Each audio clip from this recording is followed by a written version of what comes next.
It starts with a single frequency, a hum in the dark, a rhythm in your head. But how do you make the world hear it? At Vibrance Academy of Creative Arts, we pull back the curtain on the science of the song. From the mathematics of a perfect mix to the raw soul of a vocal take, learn to build sonic worlds from the ground up. Master the DAW, command the console, and find your signature sound. Vibrance Academy Music Production. Design the atmosphere. Define the era. The boy sat cross-legged on his bed, the spines of books arrayed before him in a semicircle that absorbed the weak light from the single lamp on his nightstand. The room held the particular stillness of late evening, when the house settled into its frame, and the only sounds were the occasional groan of old wood adjusting to the cooling air. His thumb traced the edge of a paperback, the pages soft with repeated turning, the cover worn to the texture of velvet by years of handling. The front door clicked open. The sound was small but distinct, the precise mechanical release of the latch withdrawing from its strike plate. The boy's thumb stopped its motion. His head lifted from the book,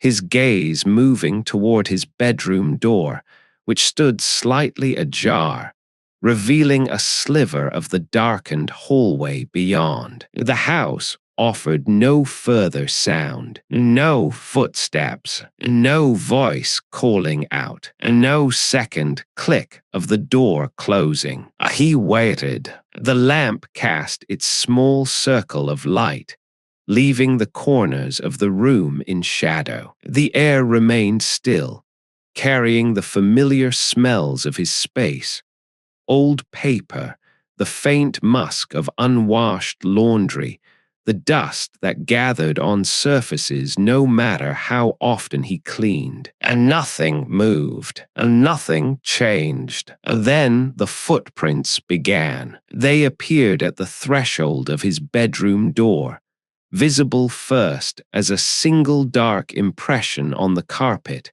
the fibers matted and wet. Another appeared beside it, slightly ahead. Then another.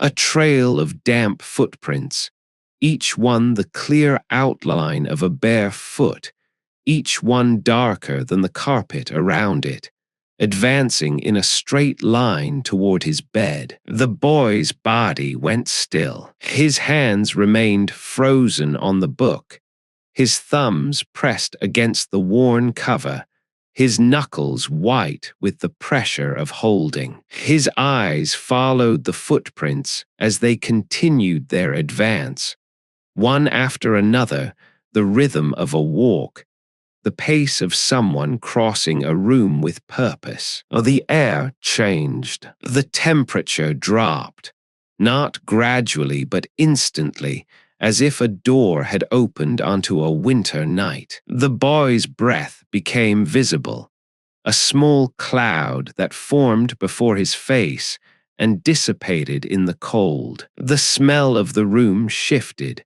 the familiar sense overwhelmed by something else. The sharp, mineral odor of rain on pavement, the faint sweetness of wet leaves, the particular smell of a storm past and gone. The footprints reached the side of his bed. They stopped there, the last two prints side by side, the toes pointing directly at the mattress, at the boy, at the space where he sat frozen with the book in his hands. The carpet around the prints darkened further, the water spreading into the fibers, creating a halo of moisture that expanded slowly, steadily, toward the bed frame. The boy looked up. His gaze traveled from the footprints at his bedside to the space above them, the empty air where a body should have stood. Nothing occupied that space. The doorway behind remained dark and empty. The hallway beyond held only shadows, and yet the cold intensified, pressing against his skin, raising goose flesh on his arms, his neck, his face. A drop of water fell onto his hand. He looked down. The drop rested on his skin, clear and cold, a perfect sphere of liquid that reflected the lamplight in miniature. Another drop fell onto the book, darkening the worn cover, spreading into the paper. Another onto his knee, soaking through the fabric of his jeans, cold against his skin. He looked up. Above him, the ceiling held its usual surface, the texture of old plaster, the faint crack that ran from the light fixture to the wall. And no leak, no condensation, no source for the water that continued to fall,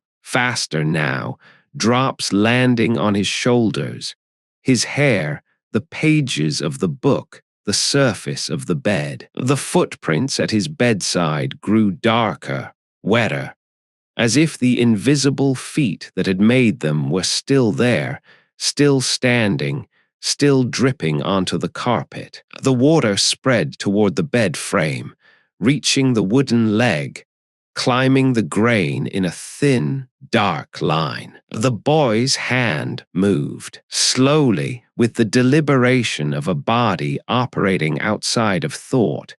His fingers released the book. It fell onto the bed, the pages open, the cover dark with moisture. His hand rose toward the space beside him, toward the empty air where the cold was deepest, toward the presence that left no mark on the world except water and footprints and the smell of rain. His fingers extended. The cold intensified, becoming pain, becoming the deep ache of flesh exposed to temperatures it was never meant to endure. The water fell faster, a curtain of drops between him and the empty air, each one striking his skin, his clothes, the bed around him. His hand reached the place where a body should have been. The water stopped. The cold deepened for a single,